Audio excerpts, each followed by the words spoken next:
This is Smithy.tv. Hey, this is Kenny Robinson breaking down the news. Thanks for checking us out. Thanks for coming back. Thanks for being a first-timer. I got Paulie Walnuts, a.k.a. Paul Thompson, with me here. We've been talking about comedy in England and the marijuana club scene. We've been talking about Pride in previous episodes. We've been talking about the tragic shooting in South Carolina. And if we're going to talk about that, I think we have to finally wrap this segment up with some fun stuff. And that is, of course, the old bars and stars, the old Confederate flag. Some people are saying bringing it down. Do you dig the Confederate flag? Yeah, I hate the Confederate flag. For what it represents, or just a color scheme? No, I've gotten into a fight over the Confederate flag. What? And I will. Really? Yeah, if I see it'll really angry. If I see a white guy walking down the street, they have a Confederate flag over, like on a backpack or whatever, or a sticker on their car and stuff like that. I'll ask them if they know what it means. You know, I'll ask them if they know the history behind it. I'm definitely, I'd beat the shit out of somebody. You're sticking your nose where it don't belong. I hate It's about Southern pride. Yeah, well, Southern pride's about Southern pride and owning slaves. ridiculous, you know? That's the thing. I hate it. Yeah, it represents slavery, it represents racism to me. So I hate it. So not a big Leonard Skinner fan? No, not really, no. I mean, I like Sweet Home Alabama, but, you know. But he even says Southern man don't need Neil Young around anyhow. I know, I respect that it's the first diss track, you know? It's like Nas and Jay, but just way whiter. Well, I think Neil started about Southern man. Yeah, so they were basically dissing each other back and forth. Oh, yeah, it's definitely it's diss tracks. But I'd rather be on the side of Skinner than Neil Young in the parking lot after a show. Yeah, big time. I think that skinny little Canadian is going to get his ass whooped by those good old boys. Yeah, for sure. And that's the thing, for some people, the Confederate flag is about Southern pride. I got into a big fight with this guy on Facebook, and now he blocked me before I could finish him off. Mm-hmm. But he said that every time I talk about race, that's why there is racism, because I won't stop talking about it. Right. And I go, oh, because I won't. But meanwhile, on his page, he had a Leonard Skinner with a Confederate flag thing, so I brought that up. And he said it isn't about race; it's about Southern pride. And I said, yeah, right. but you live in Ontario. Mm-hmm. Yeah, well, I lived in the South for 6 weeks, So do you buy this Southern pride thing, or no. Southern pride? God no. See, but the thing is, though, it has been attached to kind of a proud and a rebel thing, though. I mean, even like with the Dukes of Hazzard. I mean, you don't think of the Dukes of Hazzard as foaming at the mouth Klansmen, because they gave the best looking Southern boys to be that. Right. But when you see the General Lee with a Confederate flag on the roof and the horn, I mean, you may as well have yeehaw, get them while you're at it. Yeah, no, I don't like it. Also, I mean, what does Southern pride mean, right? It's like, yeah, if it was all about like that cooking and just about being down in the South and like cool, then have that Southern pride. Guitar picking on the porch. I lived in Texas. I've been in Mississippi. I've been all over the South. You know what I mean? I love it, but I don't like the racism factor, and it's still so like deep down there. People don't understand. You forget about it in Toronto until you went down to Mississippi, and like as a black man, people start staring at you, or vice versa. Like there's just too much. There's still segregation down there. Oh, like I remember when I first time I went to Atlanta. I had never seen a stretch limo before. Right. And I was blown away by all the wealth that black people had in Atlanta. Yeah. I mean, that's where all the black celebrities go and move to. But then I saw that on their state flag or somewhere they still had the Confederate flag. Mississippi still has it. Well, yeah, and more of them than we realize. Yeah.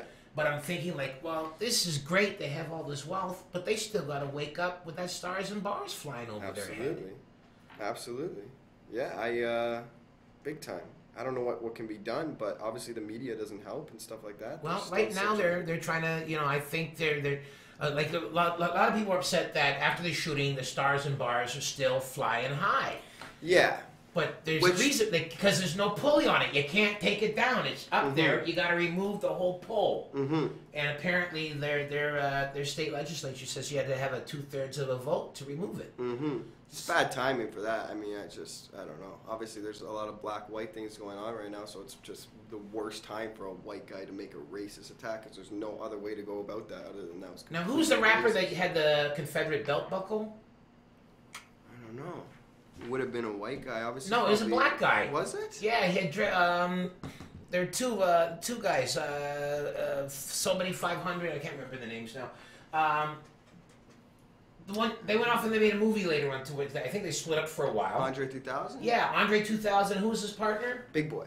Yeah, so one of those guys, I think it was on one of those albums, they had a Confederate belt buckle. Oh, you're right. You're right. You know, and my cousin who now lives in Scotland, you know, I think he had a Confederate flag on something. Yeah. And you know, he's biracial like myself from Winnipeg. And I said, you know, what the fuck are you doing with that Confederate? I know. And he said to me, well, it's also black people's flag because we died there, we worked there, we built it, we bled it. So it's as much as our flag is theirs. And I'm kind of looking at him like, man, what kind? You know, did you learn to get along to get along? I don't know. There's no Jews wearing swastika chains anymore because they're saying it's as much ours it represented. You know what I mean? It's just that's ridiculous. Actually, a funny comic and a good friend of mine. He because he's a bodybuilder and he has shaved head. He gets casted as Nazis or neo-Nazis and skinheads in a lot of acting jobs. Yeah. So I'm just wondering, like, you know, what are his folks thinking? They're thinking our son is working. Yeah. But you know, for sure. Well, he's an actor. Or one that they hire like a real neo-Nazi and he's up there like, I refuse to work with this Jew. You know, but I'm kind of thinking, I'm thinking, like, I see him stamping, and there's a big dance scene, and he's throwing the zig heils, and he's high stamping. Well, the boy's done his research. He's got them skinhead bust the moves down. Big time. You know, but I'm still kind of going like, yeah. You know? So, you know, but so. The flag may be coming down. I'll have to admit that you said that you started a fight. You know, you'll start a fight over it. One time at a George Thorogood concert, and I had been drinking a bit more than I should, and there were some kids in front of us that raised the Confederate flag, and I don't know why. It wasn't Southern rock. It's, you know, George Thorogood is rock and his blues, and he's from Delaware, and can't say how much he loved John Lee Hooker and Bo Diddley. Sure. So I don't know if it's the fact that I was offended by the Confederate flag, or I just thought it had no good at a Thorogood show, or maybe it's just the fact that I was drunk. But I snatched it from him. Sure. And they would give us back our flag. And guess what? The mean old black man wouldn't do. Give them back their flag. I think I threw it on the ground in some mud after leaving the concert hall. 100%. You know, so I should have kept it as a souvenir. Yeah. But you know, but now it doesn't matter where you go to. You go to this summer when you go to any exhibition, you go to Red River or the Calgary Stampede, Klondike Days. There's going to be prizes you can win with Confederate flags. There's going to be big Confederate flag, furry, fuzzy blankets you can buy. I'm sure a lot of people don't know really what it represents. You know what I mean? So that's fine. They've made it look really cool, though. I think they probably, you know, through their. Actually, the Confederate flag actually got kind of brought back in the 60s during the Civil Rights Movement as a sign of intimidation and as a sign of white Southern supremacy and unity. Yeah. So it's kind of, it never was the official flag of the Confederacy. It was each state had a different battle flag or something like that. Still, but in that sense, it just, you know, it represents racism.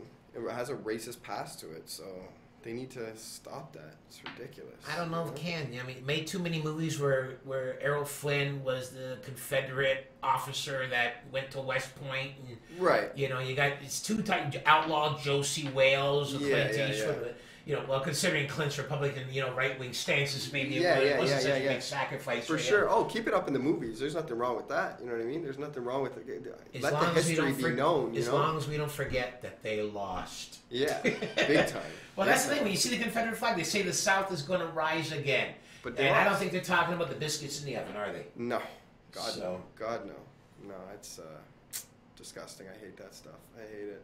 Have you ever performed in the South? I did some stuff in Atlanta. It was all black comedy scene, but I've done Have stuff. you done Mississippi and Kentucky or anything? No, as a youth, I took a Greyhound bus from Chicago to New Orleans. Right. And at this point, we're driving through Mississippi, and I'm hallucinating. I'm seeing burning crosses behind every tree. Mm-hmm. But we had a great redneck bus driver. He was chewing gum and had a toothpick in his mouth. And back then, you could smoke on the bus, so he had a cigarette and a toothpick in his mouth at the same time. And they told us we had air conditioning, but it was still hot because it's Mississippi in the summer. Right. And some people would open up the windows, and he said, "Y'all don't close the windows. I'm gonna make you sorry." So of course, people on the bus are like, "I'm sorry, I'm on the bus already." It wasn't even Greyhound; it's Trailways, which is like $13 cheaper. So you know, it's a less luxurious ride. Right. So this son of a bitch turned the heat up. "Y'all gonna close them windows now?" So we're like, yes.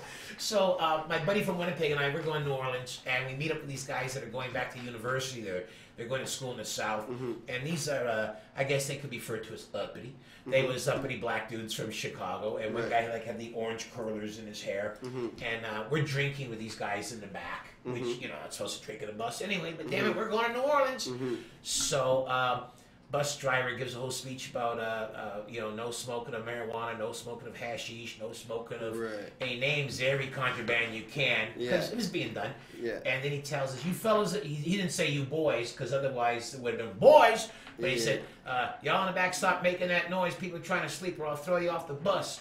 So the one cat with the orange, with the pink curlers, he yells back at him, we talking about education, but you wouldn't know nothing about that driving a bus. And I went, oh, shut up, please. Please shut up. And right away, then I have to say to my buddy, you know, we're from Canada. We're not with these guys. You know? And that's when I started seeing more burning crosses that didn't exist behind. I heard dogs that weren't there. And it all looked like the backside of a Charlie Daniels album cover. It was all very scary. It's like swamp monsters and you know, deliverance music is, you know, where you don't hear cries and whippers, you know. So it was very funny. And well, that was the last time I took a trip down south. But I saw some Ohio, Pennsylvania. I've seen bumper stickers, KKK recruiting. I've been to public washrooms where they had Klan phone numbers to dial. That's what I love about Toronto. Like, that's, again, like, honestly, I love Toronto. I love Toronto so much, and I love hearing people say certain stuff about other cities and just knowing, like, you know, it's like maybe a tough guy thing, but just knowing you ain't gonna get away with that in Toronto. You know what I mean? I think, well, boycott. Yeah, but also I think if you were walking down the street, I don't know. Well, there was a period of time when Toronto, Cambridge had the Klan rally a couple years back, and they kind of ran them out. But there was a time 10 years ago, 12 years ago, their skinheads were recruiting big time, and you had all that other nonsense and the red laces, you know, the Aryan warriors, and actually, I have a business card that somebody got from somebody, and they gave it to me. On the front is the KKK phone number and everything for Ontario. And on the back, this guy wrote a private security and bodyguard, and then his name and his phone number. So, and I kept it, just the same reason I kept the George Wallace for President bumper sticker Chris Finn bought me at a flea market. You know, some people keep the little souvenirs of minstrel stuff from the day, and sometimes I get a whole little hate, you know, pieces of hatred stuff, and I just keep it as something that, you know, it's to be mocked and mimicked, and hopefully not feared. Yeah, and hopefully become history. Become history down the line, right? That's why, and I hope when I have grandchildren, when they go through my stuff, they don't find that Wallace or bumper sticker and say, was Granddaddy really trying to pass for white once upon a time? Anyway, folks, I'm not trying to pass for anything, but I believe we are past our time. All right. So anyway, I'd like to thank my guest, Paul Thompson. Where can people see you? They can see me at Vape on the Lake every Monday. Vape on the Lake every Monday, and that's a 420 friendly room, so if you don't do it, don't go. Well, I mean, you can go. You can go. But no, it's going to be done. Yeah, it'll be around. So Vape on the Lake every Monday, and... Vape on the Lake every Monday, and I have an album coming out at the end of the month with Chris Robinson and Mike Rita on Comedy Records. Right. Yeah, called Verbal Graffiti, and that comes out June 30th. Excellent. Yeah. Excellent. Well, looking forward to that. And folks, if you haven't had a chance to check Paulie out, you gotta take it from me. I love him. He's a master. He's brilliant. I can stand there and watch him every night. He's unpredictable, and you keep the shit real. And you know what? You do have love on the streets. I do. Anyway, there's no shyness about the boy. You know? Yes, I do. They love me on the streets. Anyway, I'm Kenny Robinson. This is Breaking Down the News. Thanks for checking us out here on Smitty TV.